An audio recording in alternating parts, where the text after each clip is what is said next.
ပွဲဦးမထွက်ခင်ကအဖွဲဝင်နေကြတာအနေခံခဲ့ရတဲ့ VTS ပွဲကဘာကျော် BTS အဖွဲ့ရဲ့ဆွဲဆောင်မှုအရှိဆုံးအဖွဲ့ဝင်တဦးဖြစ်တဲ့ VIA အခုချိန်မှာတော့ကဘာအချောဆုံးအမျိုးသားစုကိုအကြိမ်ကြိမ်စကူထားနိုင်သူဖြစ်ပါတယ်။ဒါပေမဲ့ဒီလိုမအောင်မြင်ခင်ပွဲဦးမထွက်ခင်ကာလတွေတုန်းကတော့သူတယောက်တည်းကိုဖယ်ထုတ်ပြီးအနေခံခဲ့ရတဲ့ကိစ္စတွေရှိခဲ့ပါတယ်။တခြားအဖွဲ့ဝင်တွေနဲ့မတူပဲခွဲခြားဆက်ဆံခံခဲ့ရတယ်လို့အနေခံခဲ့ရပြီးဝန်းနေစရာနေ့ရက်တွေကိုဖျက်ဆီးခဲ့ရတာကိုပြည်သက်အများစုကမသိကြပါဘူး။ဒီလိုလုပ်ရက်တွေကြောင့်အဖွဲ့ထဲမှာတော့ပါဝင်ပွဲဦးထွက်ခွင့်မရတော့ဘူးလို့ထင်မိပြီးအရန်ဝန်းနေခဲ့ရတဲ့အကြောင်း VIA ပြပြခဲ့ပူပါတယ်။တကယ်တော့ဒါအဖွဲ့ဝင်တွေကသူ့ကိုနှိမ်တာမျိုးမဟုတ်ပဲ Big Hit Entertainment ရဲ့ viewer တစ်ခုကြောင့်ဖြစ်ခဲ့တာပါ။ BTS အဖွဲ့ကိုစတင်မိတ်ဆက်တဲ့အချိန်မှာ VIA Hidden Member အဖြစ်သတ်မှတ်ခဲ့ပါတယ်။တခြားအဖွဲ့ဝင်6ယောက်စလုံးပြည်သက်နဲ့မိတ်ဆက်ပြီး vlog တွေရိုက်စာတွေရေးသူတို့အကြောင်းတွေတင်နေချိန်မှာ V တယောက်သာကင်မရာရှေ့ထွက်ခွင့်မရှိပဲပုံနေခဲ့ရရှာတာပါ။အင်တာဗျူးတစ်ခုမှာဆိုရင် VIA တကယ်တော့ကျွန်တော်ကိုလျှို့ဝှက်အဖွဲ့ဝင်လို့မပြောခင်အချိန်မှာကျွန်တော်အဖွဲ့တွေကအထုတ်ခံလိုက်ရပြီလို့တကယ်ကြီးထင်ခဲ့တာပါလို့ရေမောရင်းပြပြခဲ့ပါတယ်။ဟန်ဆောင်ပြီးသာရေမောခဲ့ပေမဲ့အဲ့ဒီတုန်းကခန်းစားချက်ကတော့တကယ်ကိုငရဲကြတယ်လို့ပါပဲ။ V အတွက်အဆိုးရဆုံးခန်းစားချက်ကတော့တခြားအဖွဲ့ဝင်တွေကပြည်သက်တွေအတွက်ဗီဒီယိုတွေရိုက်နေချိန်မှာသူကတော့ကင်မရာနဲ့မလန့်မကန့်ကအမိုက်ပုံးသားမှာပုံနေခဲ့ရတာပါ။သူ့အနေနဲ့အဖွဲ့ဝင်တယောက်ဖြစ်လူရှိကိုထွက်ပြခွင့်မရှိတဲ့ဘဝ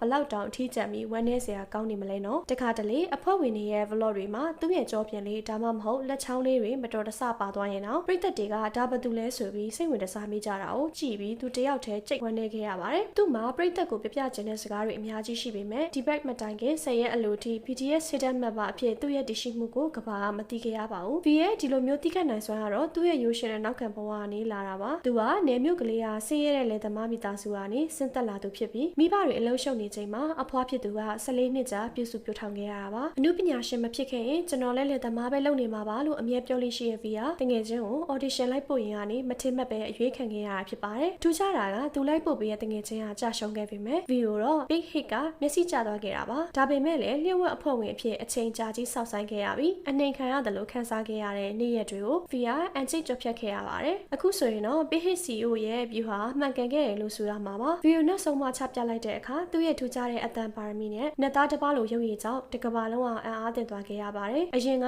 အမိုက်ပုံသားမှာပုံနေခဲ့ရတဲ့ကောင်လေးဟာအခုတော့ကဘာထိပ်တန်းဖြစ်လာခဲ့တယ်လို့သူ့ရဲ့ပိုင်ဆိုင်မှုကလည်းအဖွဲ့ထဲမှာအမြင့်ဆုံးစည်ရင်းဝင်ဖြစ်နေပါပြီ။အခုတော့ဒီအကြောင်းကိုရေမောပြီးပြောနိုင်ပါပြီလို့ V ကဆိုပေမဲ့အာမီတွေအတွက်ကတော့ဒါဘယ်တော့မှမေ့လို့မရနိုင်ခဲ့တဲ့စိတ်မကောင်းစရာအတိတ်တစ်ခုဖြစ်နေစေပါပဲ။ဒီလိုအနေခံအခြေအနေတွေနဲ့ကြုံတွေ့ခဲ့ရတဲ့ V ရဲ့ဘဝလေးကိုပြည်သက်ကြီးရောသိခဲ့ကြလားရှင်။